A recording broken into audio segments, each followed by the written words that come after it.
Hi, this is Vizi Pro 3 channel. In today's video, I will show you how to change Facebook group privacy. Before we get started, don't forget to subscribe and turn on the notification to keep you updated about this channel. So, let's go. Facebook groups provide a free platforms for brands to connect with a community of fans and supporters. They're usually centered around people who have shared interests. You can customize your group privacy and set guidance for new members to follow. And what if you want to change your privacy from your Facebook group?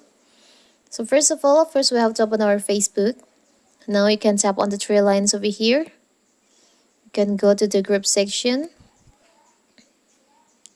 Tap on the group that you want to change the privacy.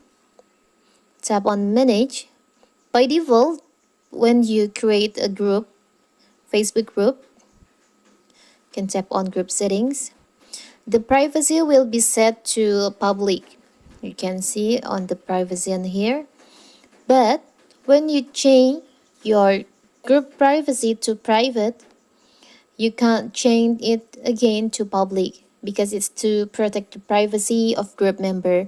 The settings can help you manage who can find and join this group. So when you have public group and you change the privacy to private, you can change it again to the public because it's the privacy, the guidance from the Facebook to protect the members' privacy, so you can change your private group to public. So that is how to change your privacy on group. Don't forget to like and subscribe and turn on the notification to keep you updated about this channel. Thank you and see you!